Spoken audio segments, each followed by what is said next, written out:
Mazda John Doonan, the Road to Indy's man about town, Dan Andersen, here to unveil the new Pro Mazda car.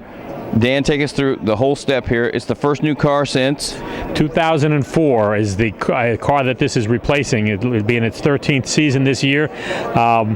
This car is an extension of the USF 17 that was unveiled last year, an enhancement, if you will.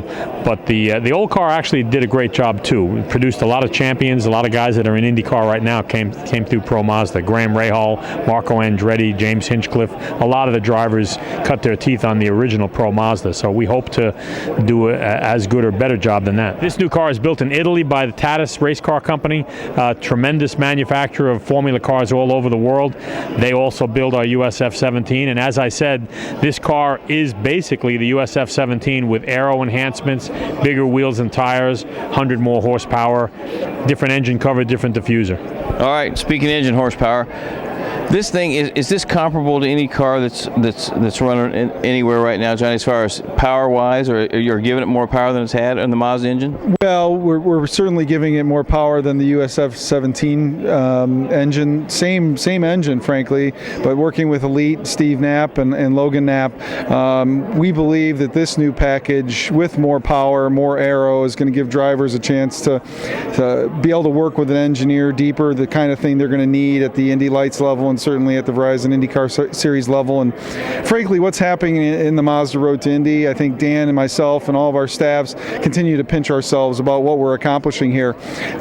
Literally, just yesterday at Mazda Raceway Laguna Seca, we presented a scholarship for $200,000 to an individual driver. We had drivers from... Who's that, Johnny? That's Oliver Askew from Jupiter, Florida. But the fact that we had drivers from nearly 20 different countries coming to North America in the name of Mazda, American drivers, drivers from Europe, drivers from South and Central America, all over the world, coming to this country because we have this system in place. It's Mazda, it's Cooper Tires, it's Andersen Promotions. To be able to give these kids that chance, I continue to pinch myself because I think we're writing the next page in open wheel history, and I'd like to say down the road you're going to be seeing all these drivers in the Verizon IndyCar Series. If you hadn't stepped in, we're not sure if we'd still have a ladder system.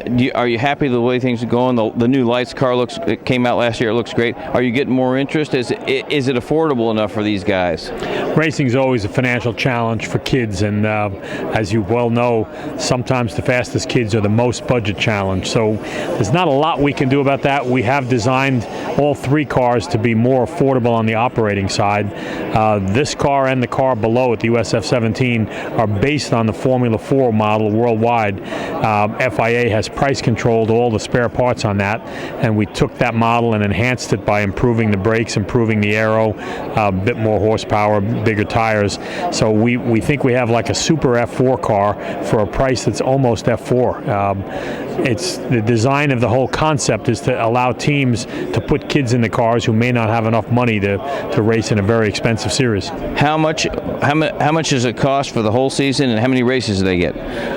Typically, F2000 runs 8 weekends, Pro Mazda 9 weekends, Indy Lights 10 weekends. The budgets can vary depending on how much testing, but without testing, you're looking at under $300,000 for F2000. In a typical season for Pro Mazda, you're talking $450,000 or thereabouts, and Indy Lights $1 million plus. It's a big step up to Indy Lights. This 2017 season is the last year of the old Pro Mazda car, so we've shortened the season. It'll be actually F2000 type budgets, under $300,000. All right. Thanks for doing all the work you guys do to keep these kids in race cars, and thanks for being the voice of open wheel. Oh yeah, I'm the oldest voice. We'll see you guys at Homestead. Oh no, wait, that's St. Pete. I'm just kidding. I'm giving a little gouge. Robin Miller for Racer.com. Thanks for watching.